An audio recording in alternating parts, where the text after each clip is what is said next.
Lasky was born in 1908 in St. Paul, Minnesota, but he grew up calling Minneapolis home.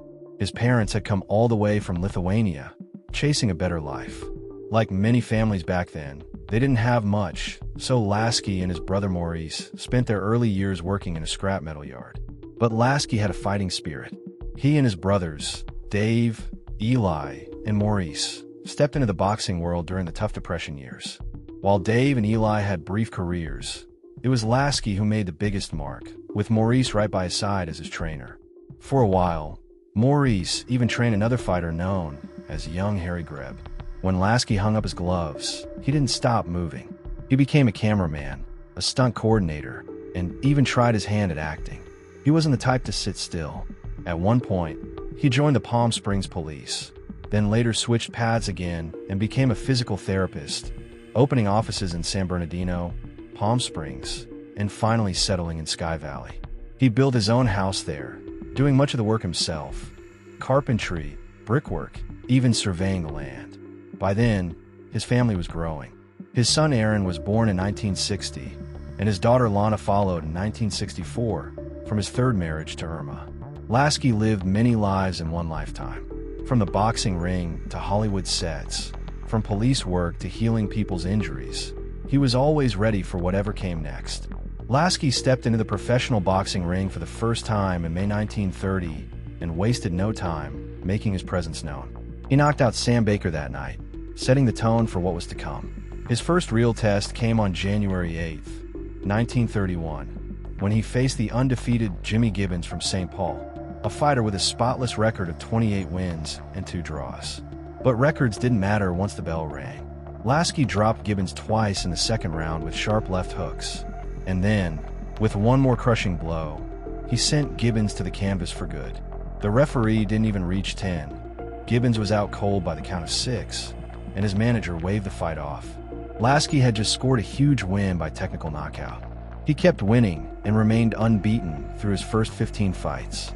His streak ended when he lost a close one to Dick Daniels, another local fighter, in a decision made by newspaper reporters, a common practice back then. But Lasky didn't let the loss slow him down. By September 1932, he was back on track with a 14-1 record, ready for one of the biggest challenges of his career, a showdown in St. Paul against the towering Primo Carnera, one of the top names in boxing at the time. On September 1st, 1932, Lasky stepped into the ring in St. Paul to face future heavyweight champion Primo Carnera. It was a mismatch on paper. Carnera outweighed him by nearly 80 pounds and stood an inch taller at 6 feet 5 inches. But Lasky wasn't the type to back down. The fight was slow to catch fire, with neither man landing much until the 8th round. In the end, Carnera's sheer size and strength tipped the scales, and the decision went to him. It was close, but Lasky walked away with his head high, his career far from shaken. Just 2 months later, Lasky made a statement. On November 29, 1932, in Minneapolis, he became the first man to knock out Joe Sakira. The fight was brutal from the opening bell. Both men landed heavy shots, but Lasky's right hand made the difference. A clean shot to the chin, followed by 2 fierce hooks, and Sakira was done 1 minute into the 7th round. Jack Blackburn, a brilliant black lightweight, was in Lasky's corner that night, guiding him through the battle. Lasky's win over Sakira wasn't just another victory. It proved he belonged among the top names. Lasky didn't slow down. He went on a 6-fight winning streak, including a highlight reel knockout of Tiger Jack Fox, a dangerous heavyweight with 50 wins under his belt. In the 5th round, Lasky caught Fox with a hard right to the jaw that ended the night. Fox tried to get up, but crumpled back to the canvas. That knockout turned heads. People were beginning to take Lasky seriously. By March 31st, 1933, he earned his shot at the big stage, Madison Square Garden. In front of 9,000 fans, Lasky outboxed Hans Berkel, a solid German heavyweight, over 8 rounds. Using his reach and quick hands, Lasky controlled the fight and grabbed another win in the books. Lasky was on his way up, one fight at a time, one punch at a time. On May 12, 1933, Lasky faced Charlie Retzlaff in St. Paul for the state heavyweight championship. It didn't go his way. Retzlaff's right hands and sharp jabs kept finding their mark, and by the 2nd round, A deep cut opened above Lasky's right eye. The injury worsened as the rounds went on. By the 6th, with Lasky barely able to see and staggering on his feet, the referee stepped in and stopped the fight. Lasky was rushed to the hospital, where doctors worked to close the gash. That eye injury would haunt him for years and would eventually push him out of boxing for good in 1939. Not one to dwell on defeat, Lasky packed his bags and moved to California later that year. He became a regular at the big boxing venues, Los Angeles' Olympic Stadium and Hollywood's Legion Stadium, where he started rebuilding his career. On December 1st, 1933, he knocked out Fred Lenhart in the 3rd round at Legion Stadium. Lasky used his height advantage to control the early rounds, then dropped Lenhart with a sharp left before sealing the deal with a hard right. That one kicked off a 15-fight unbeaten streak that carried him through most of 1934. Lenhart would later share the ring with some of the top heavyweights of the era, but that night belonged to Lasky. The momentum kept rolling. On February 20th, 1934, in front of 10,000 fans at the Olympic Auditorium, Lasky scored a 5-round technical knockout over Benny Miller. He knocked Miller down twice in the 2nd round, and again in the 5th before Miller's corner had seen enough and threw in the towel. That victory set Lasky up for bigger opportunities. By March 1934, Lasky was one of boxing's top 10 heavyweight contenders. He stepped into Madison Square Garden on March 20th and edged out Steve Ramage in a close 10-round decision. The crowd of 11,000 wasn't happy. Ramage finished strong in the last 2 rounds, but Lasky's early dominance, especially in the 7th, secured the win. Lasky was back where he belonged, in the spotlight and climbing the ranks. Lasky's rise hit a wall on October 5th, 1934, under the bright lights of Madison Square Garden. He went 10 hard rounds with Steve Amos in a fight that could have changed everything. The winner would get a shot at Max Baer, the reigning world heavyweight champion. Lasky fought his heart out, twice, once in the 3rd round and again in the 9th. He had Hamas on the brink of a knockout. Both times, the bell came to Hamas's rescue. In the 4th, Lasky was penalized for landing a backhanded punch, an error that may have cost him the fight. His manager appealed the call and even won the case, but the results stayed the same. The victory remained with Hamas. The judges barely gave Hamas the edge. No one saw him winning more than 6 rounds, and one scorecard had it even. Hamas himself admitted he was lucky to escape with the decision. It was a brutal, back-and-forth battle where both men took a pounding. But for Lasky, it was a painful twist of fate. The shot at the heavyweight crown slipped right through his fingers. On June 12, 1934, Lasky stepped into the ring against King Levinsky, a popular Jewish heavyweight from Chicago. The crowd of 9,000 packed into Los Angeles' Olympic Auditorium roared as the two men went to work. Levinsky, more brawler than boxer, struggled to keep up with Lasky's sharper skills and quicker hands. By the 8th round, Levinsky was dazed, and again in the 10th, as Lasky's technique took over. When the final bell rang, the referee handed Lasky the clear win, 7 rounds to 2. It was a big moment. Beating a rated contender like Levinsky pushed Lasky higher in the heavyweight mix. But things took a turn later that year.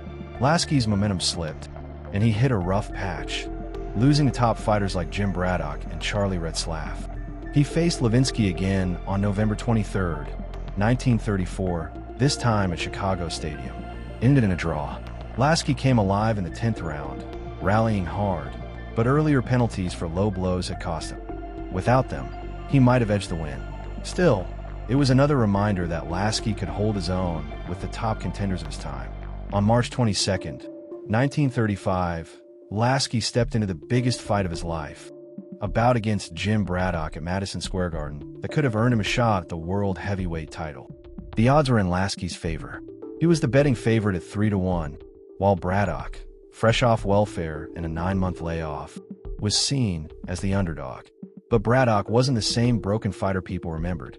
Time off had healed his hands, sharpened his skills, and rebuilt his body. Lasky, on the other hand, had been grinding non-stop, fight after fight, year after year. His body carried the wear of every round, every punch. Old injuries, like the brutal cut over his right eye from the Retzlaff fight, still lingered. What followed was a war. The New York Times called it a savage, grueling struggle that left a crowd of 11,000 on their feet. Lasky fought with heart, but Braddock's right hand kept landing, round after round. By the end of 15 brutal rounds, Braddock walked away with a unanimous decision, winning 11 rounds to Lasky's 4.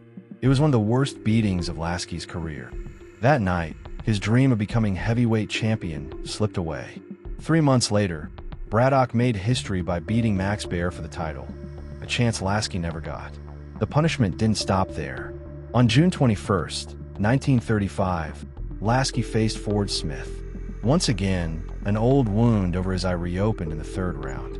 He fought on, but by the 6th, the bleeding and swelling were too much. The referee stopped the fight. Lasky, once again a favorite going in, left the ring battered and beaten. The damage to his eye, paired with years of punishing fights, ended any hope of a comeback. That was the beginning of the end for Lasky. His shot at the top was gone, but the fights and the fighter kept going. The downhill stretch of Lasky's career began on September 19, 1935, when he faced Charlie Retzlaff once again. It was another punishing night in St. Paul, this time for the Minnesota State heavyweight title. Retzlaff's powerful right hands hammered Lasky round after round, and by the 10th, Lasky hit the canvas. He beat the count, but the referee stopped the fight, handing Lasky another technical knockout loss. The new year didn't bring much relief.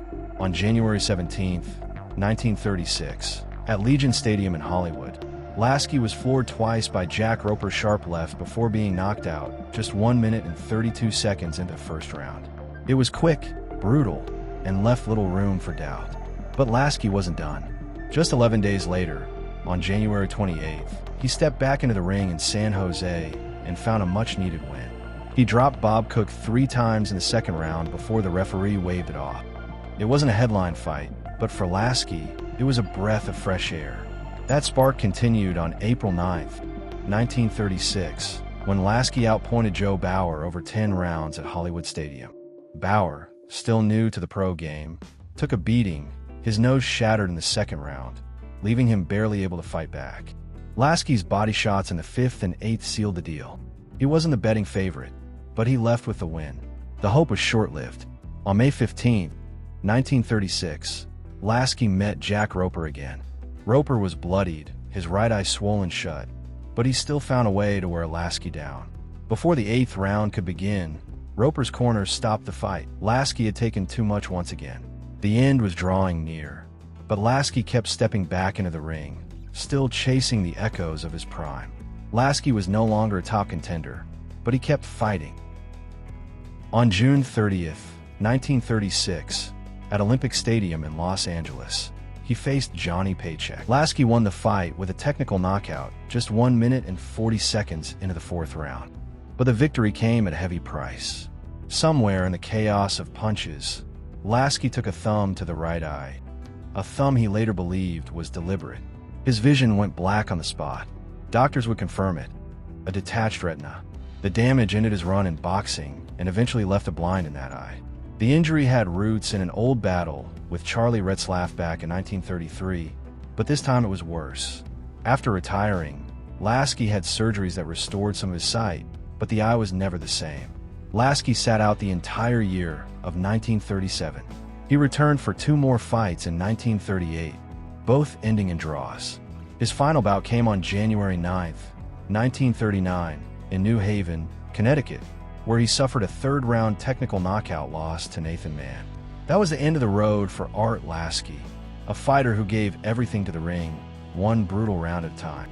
After hanging up his gloves in 1939, Lasky didn't drift far from the spotlight. He found a new path in Hollywood, appearing in several films, most often as a boxer or a boxing advisor. One of his first roles came in The Duke Comes Back, 1937, where he not only acted as the tough Joe Bronski, but also served as the film's technical advisor for the fight scenes. The movie, based on Lucian Carey's novel, followed the story of a retired prizefighter who returns to the ring to save his father-in-law from financial ruin, a plotline Lasky knew something about. He kept at it, landing another role in The Navy Way, 1944, again playing a fighter. That same year, he appeared in The Contender, 1944, a boxing-themed drama. He also popped up in small, uncredited parts in films like Nothing Sacred and The Western Gold, both in 1937. Lasky's time on screen may not have brought him the same fame as his boxing days, but it kept him close to the world he knew best, one where the fight was never far away. In 1938, Lasky made a quiet appearance in the hit boxing film The Crowd Roars, starring Robert Taylor and Maureen O'Sullivan. He played an uncredited role as a cornerman for the fighter McAvoy. The movie told the tragic story of a boxer who accidentally kills his friend in the ring. Nearly 20 real-life boxers filled the background, including Maxie Rosenblum, Panamanian champ Abe Hollander-Sky, and a legendary Jimmy McLarnin, one of the greatest fighters of the 1930s. Lasky later worked on The Contender, 1944, serving as the film's technical advisor for the boxing scenes. The story followed Buster Crabbe, who rises from amateur fights to the brink of the heavyweight championship, only to be pulled into the fast life of clubs, women, and drinking. It was a familiar world for Lasky, who had lived the highs and lows of boxing firsthand. Years passed, and life outside the ring brought its own battles. According to his son, Aaron, by 1970, 2 decades after his fighting days ended, Lasky began to lose his grip on his finances and mental sharpness. He died on April 2, 1980, in a San Bernardino nursing home, far from the crowds and cheers of his youth. He was laid to rest in Norwalk, California. His story didn't fade completely. In the movie Cinderella Man, which told the story of Jimmy Braddock's rise, Lasky was brought back to life on screen, played by actor Mark Simmons, a small but lasting nod to a fighter who once stood one step from the top. Art Lasky was more than just a fighter. He was a man who refused to back down, whether in the ring, on a film set, or in life itself. He tasted the highs of boxing's big stage and felt the weight of crushing setbacks. Blow after blow, he kept moving forward. Though his dreams of a world title slipped away, Lasky's name lived on. Not just in boxing records, but in the stories, the films, and the hearts of those who remembered the fighter who never quit. He may not have worn the heavyweight crown, but he carried the spirit of a champion to the very end.